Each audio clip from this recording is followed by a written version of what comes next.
नमस्कार, मैं हूं आपके साथ ऋतिका पांडे। आप देख रहे हैं हमारा खास बुलेटिन खबर दोपहर राजस्थान में। बहुत बहुत स्वागत है। पेश है आज के मुख्य समाचार। पहली खबर आ रही है जयपुर से, जहां आपको बता दें खबर राजधानी जयपुर से है, जहां कांग्रेस के प्रदेश अध्यक्ष गोविंद सिंह डोटासरा ने प्रेस कॉन्फ्रेंस आयोजित करके प्रदेश की भजनलाल सरकार पर जमकर निशाना साधा है। राहुल गांधी पर पीएम मोदी के किए गए तंज का जवाब देते हुए डोटासरा ने केंद्र और राज्य की बीजेपी सरकार पर करारे प्रहार किए हैं। गौरतलब है कि पीएम मोदी ने राहुल गांधी को बालक बुद्धि संबोधित करते हुए कहा था कि तुमसे ना हो पाएगा। पीसीसी चीफ डोटासरा ने कहा है कि बीजेपी चाहे जितना जोर लगा ले, जनता सब समझती है कि चोर कौन है और सेवक कौन है। इस दौरान प्रदेश की भजनलाल सरकार के बारे में डोटासरा ने कहा है कि यह सरकार तो मात्र एक कठपुतली सरकार है, जिसकी डोर पर्ची के रूप में दिल्ली से आती है, तभी ये कोई काम नहीं कर पा रही है। जयपुर से मोहम्मद नफीस की रिपोर्ट। आपकी नाक में नकेल डाली है, आपको अपनी हैसियत बताई है, उसके ऊपर आप उपहास कर रहे हो। आप कह रहे हो कि राहुल गांधी के संस्कार, आप उस नेता के संस्कार के बारे में पूछ रहे हो कि कहां से संस्कार मिले।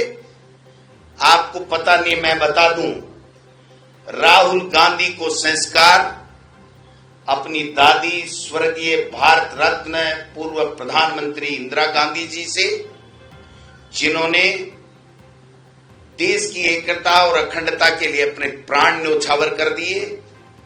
राहुल गांधी जी को संस्कार उसके पिता स्वर्गीय राजीव गांधी जी, भारत रत्न पूर्व प्रधानमंत्री, जिन्होंने देश की एकता और अखंडता के लिए अपने प्राण न्योछावर कर दिए।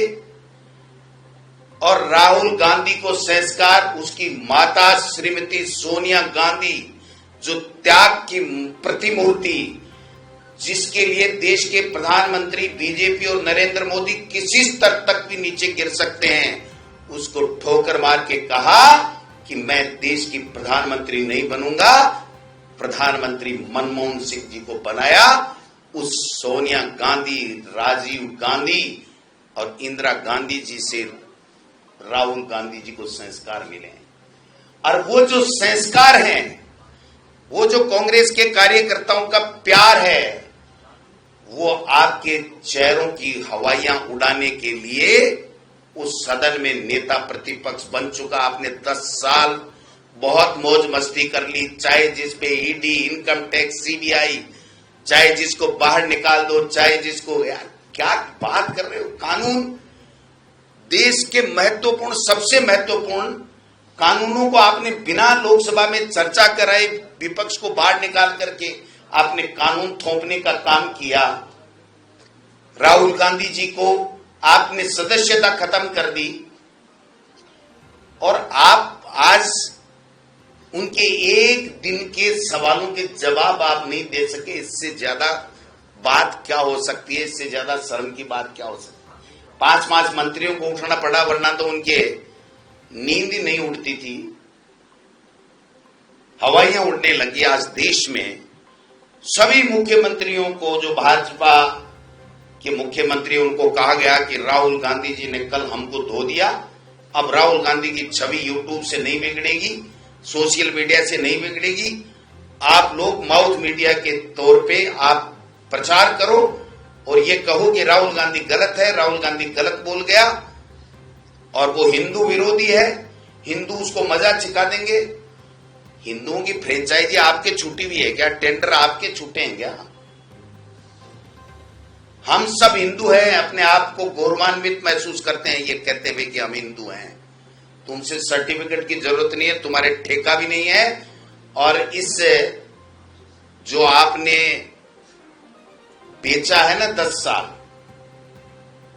उससे पूरा देश उद्वेलित है कि आपने जिस प्रकार का सरकार नहीं चलाई, बल्कि तानाशाही की है। संवैधानिक संस्थाओं की जो है वो उनकी आपने मान घटाया है, उसको खत्म करने का काम किया है, उसकी गरिमा कम करने का काम किया। समय आ गया है। और इसी बीच अगली खबर आ रही है जयपुर के सांगानेर से। जी आपको बता दें खबर मुख्यमंत्री भजनलाल शर्मा के निर्वाचन क्षेत्र जयपुर के सांगानेर से है, जहां जमीन पर जबरन कब्जा करने का मामला सामने आया है। पूर्व सरपंच और छवि राजावत पर मंजू गुप्ता के बेटे ने जबरन जमीन पर कब्जा करने का आरोप लगाया है। वहीं पूर्व सरपंच साहिबा ने भी जमीन पर अपना हक जताते हुए जरूरी कागजात प्रदर्शित किए हैं। मंजू गुप्ता के पुत्र ने कहा है कि ये जमीन सरिता गुप्ता मंजू गुप्ता के नाम से रजिस्टर्ड है और ये हमारे पास जेडीए से अतिक्रमण हटाने का नोटिस आया है। मामले की सूचना मिलने पर सांगानेर थाना पुलिस मौके पर पहुंची और दोनों पक्षों के बयान दर्ज किए हैं। मामले की जांच अभी भी जारी है। जयपुर के सांगानेर से मोहम्मद नफीस की रिपोर्ट। ये रे कागज जमीन के, ये रे कागज जमीन के पूरे मेरे पिताजी मेरे दादाजी की जमीन है ये, जो सरकार से मिली थी उनको, और ये हमेशा से हम हैं। ये चाहते हैं मैं जाऊं और ये तोड़ें, इसलिए मैं नहीं जा रही हूँ। मेरे घर में सिर्फ माँ और मैं हूँ, सिर्फ माँ और मैं हूँ और कोई नहीं है। और मेरे पिताजी जो बीमार हैं उसका फायदा उठा रहे हैं आप लोग। एक मिनट, अगर मेरे चोट लगी आप मीडिया आप कवर, मैं क्यों? मैंने नहीं किया, कब्जा आप कर रहे हैं, कब्जा आप कर रहे हैं। कागज है मेरे पास। अगर मैं यहाँ से गई ये लोग तोड़ देंगे। मैं अगर यहाँ से गई ये लोग तोड़ देंगे। आप पुलिस को बुलाओ, प्रशासन को बुलाओ, मैं कागज दिखाऊंगी। मेरी मदर के नाम से और मेरी चाची जी के नाम से है। जेडीए की तरफ से मुझे नोटिस आया था कि आप अपना अतिक्रमण हटाएं वरना जेडीए हटाएगी। तो मैं आज मेरी ज़मीन पे आया और घुसा और फिर छवि राजावत ने आके मुझे बोला ये मेरी ज़मीन है। तो मैंने बोला ये मेरी ज़मीन है क्योंकि मेरे पास इसके कागज़ और नोटिस और सब कुछ है। मैं आप लोगों से यही चाहता हूं कि इस मैटर का निष्पक्ष जांच हो, बिना किसी पॉलिटिकल इन्फ्लुएंस के, बिना किसी प्रेशर के निष्पक्ष न्याय हो। ये ज़मीन किसकी है? हम पे पूरे कागज है, हमारे पास जेडीए की लिस्ट में हमारा नाम है, रजिस्ट्री कराई है, हमारे पास पट्टा है जेडीए के, हमारे पास सारे नोटिस हैं। बस हम यही चाहते हैं कि इस मैटर का निष्पक्ष जांच हो और तुरंत हो। दूसरा कौन दावा कर रहा है इसको? छवि राजावत। वो कौन है? वो क्या है? वो मुझे नहीं पता क्या है। वो उन्होंने बोला मेरे दादा परदादाओं की जमीन है ये। मैं वही चाह रहा हूँ कि अगर उनके पास, वो मेरे पे प्रेशर बनाते ही है, हम पे प्रेशर है, कोई पॉलिटिकल दबाव हो सकता है, क्या है, वो दावा लाके यहाँ आके खड़ी हो जाती है, हमें भगा देती है। ताला लगा के अंदर बैठ के दोनों लेडीज हैं। 2016 से मेरे पास में मेरी प्रॉपर्टी है। कोई डॉक्यूमेंट नहीं है मैडम, सारे लीगल डॉक्यूमेंट मेरे पास में। जेडीए का नोटिस मेरा है, रजिस्ट्री मेरे नाम है, मेरी दोनों भाभी हैं। प्रशासन से क्या, प्रशासन का नोटिस आया मेरे पास में जेडीए का कि हम आपकी दीवार तोड़ेंगे। आज ये हंगामा क्यों हुआ जब आप कब जमीन परचेज करी थी? 2016 में जमीन परचेज करी थी मैडम। तो आज हंगामा कैसे हुआ? ये मैम नोटिस हमारे पास आया, यहाँ देखा, यहाँ अतिक्रमण हो रखा है, अतिक्रमण कर लिया। अब नोटिस कभी भी आया, मेरे को 2 साल बाद पता चला, 3 साल बाद पता चला, कभी पता चला। जमीन मेरे नाम है, मैं भी जमीन पे घुस सकता हूँ, घुसना चाहिए। जेडीए ने कहा है आप अपनी क्या बोलते बाउंड्री तोड़ लो और आप अपना अंदर कंस्ट्रक्शन कर लो जितना जाना है। हम यही तो कर रहे हैं, हम हमारी बाउंड्री तोड़ रहे हैं। उसके बाद आके बैठ जाएंगे कि भाई साहब ये मेरी जमीन है तो इनकी जमीन थोड़ी हो जाएगी। इन्होंने सामने भी अतिक्रमण कर रखा है अपने ताऊ जी की जमीन पे और अब यहाँ पर भी। और इसी बीच अगली खबर आ रही है जयपुर से। जी आपको बता दें, जहां संसद में हिंदुओं को लेकर दिए गए विवादित बयान पर राहुल गांधी का पुतला जलाया गया है। जी हां, राहुल गांधी ने संसद में बीजेपी और आरएसएस के बारे में हिंदुत्व पर बयान देकर नया बवाल खड़ा कर दिया है। संसद ने भले ही राहुल गांधी की स्पीच को संसदीय रिकॉर्ड से हटा दिया हो, लेकिन देश भर में कांग्रेस नेता के खिलाफ विरोध प्रदर्शन हो रहे हैं। युवा मोर्चा के प्रदेश अध्यक्ष अंकित चेठी के नेतृत्व में सैकड़ों युवाओं ने पीसीसी वॉर रूम के बाहर प्रदर्शन किया है। बीजेपी नेता ने बताया है कि देश के करोड़ों हिंदुओं का अपमान किसी कीमत पर सहन नहीं किया जाएगा। जयपुर से मोहम्मद नफीस की रिपोर्ट। और ये पहली बार नहीं है, अनेकों बार कांग्रेस के नेताओं ने हिंदू समाज को नीचा दिखाने का काम किया गया। कल भी कांग्रेस के नेता राहुल गांधी जी ने हिंदू समाज को नीचा दिखाया। इसके लिए आज युवा मोर्चा राजस्थान द्वारा जयपुर शहर के कार्यकर्ताओं द्वारा राहुल गांधी जी का पुतला दहन करने का कार्यक्रम कांग्रेस कार्यालय के बाहर किया गया। और हम मांग करते हैं कि राहुल गांधी जी सार्वजनिक मंच के ऊपर आकर के पूरे हिंदू समाज, हिंदू धर्म से माफी मांगे। शहर कांग्रेस प्रदेश अध्यक्ष जो है कांग्रेस प्रदेश अध्यक्ष डोटासरा कहते हैं कि वो आम हिंदू की बात कर रहे थे। बीजेपी कार्यकर्ता अपने आप को ठेकेदार बन गए हिंदुत्व के, जबकि पूरे हिंदुत्व है उसके बारे में कुछ भी नहीं कहा। आपने देखा होगा, आपको मैं डोटासरा जी से कहना चाहता हूँ, आपको वीडियो दोबारा से देखना पड़ेगा। उन्होंने सबसे पहले पूरे हिंदू समाज की ही बात करी थी। उसके बाद में वो जब उनका विरोध होने लगा संसद के अंदर, तब वो भारतीय जनता पार्टी और अन्य दलों का नाम लेकर के आने लगे। के अंदर राहुल गांधी जी का पुतला दहन करने का काम किया गया है और हम युवा मोर्चा के सभी कार्यकर्ता मांग करते हैं कि राहुल गांधी जी सार्वजनिक मंच के ऊपर जाकर के पूरे हिंदू धर्म से माफ़ी मांगे। और आपने पहले भी देखा होगा कि हमेशा कांग्रेस पार्टी हिंदू धर्म के खिलाफ बोलती आई है और आज युवा मोर्चा के कार्यकर्ताओं ने कांग्रेस कार्यालय के बाहर उग्र प्रदर्शन किया और मांग करते हैं कि हिंदू धर्म से सार्वजनिक रूप से कांग्रेस पार्टी और उनके नेता राहुल गांधी को माफ़ी मांगनी चाहिए। आप कांग्रेस कार्यालय पहुंचे नहीं, पुलिस ने रोका? बिल्कुल, आज आप देखें कि पुलिस ने हमको रोकने का पूरा प्रयास किया और हम पुलिस का निर्णय था वो। और इसी बीच खबर आ रही है मेवाड़ क्षेत्र से। जी हाँ, आपको बता दें, राजसमंद में राहुल गांधी का पुतला जलाया गया है। लोकसभा में नेता प्रतिपक्ष के तहत कांग्रेसी नेता राहुल गांधी के हिंदू हिंसक सहित हिंदू धर्म के प्रति अपमानजनक बयान के मामले में समस्त हिंदू संगठनों ने विशाल धरना प्रदर्शन किया। इस दौरान राहुल गांधी के पुतले का दहन किया गया है। साथ ही हिंदू संगठनों ने कांग्रेस की ओछी मानसिकता तथा उनके नेताओं द्वारा हिंदुत्व को नीचा दिखाने के लिए दिए गए बयानों की कड़ी शब्दों में निंदा की है। लोगों ने कहा है कि हिंदू कमजोर नहीं है। हिंदू संगठन के कार्यकर्ता अपनी एकता अखंडता के लिए कोई समझौता नहीं करेंगे। राजसमंद से प्रमोद जोशी की रिपोर्ट। हमारी मांग सिर्फ इतनी है कि ये इस राजनीति में आए, ये इनको विरासत में राजनीति मिली है, तो ये हिंदू का अर्थ तो ये सबसे पहली बात जानते भी नहीं है।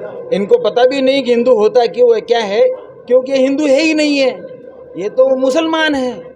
अब रही बात कि आज के समय में कभी इनको हिंदुओं ने भी तो वोट दिया होगा।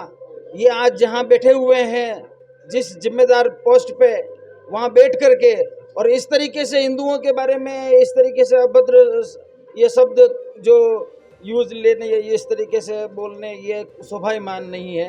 अगर वो समय रहते माफ़ी मांग लेते हैं तो बहुत अच्छा है। अन्यथा ये जो आंदोलन शुरू हुआ है हिंदुओं का, अभी तो जागे हैं, आगे बहुत बड़ा ये विकराल रूप लेगा।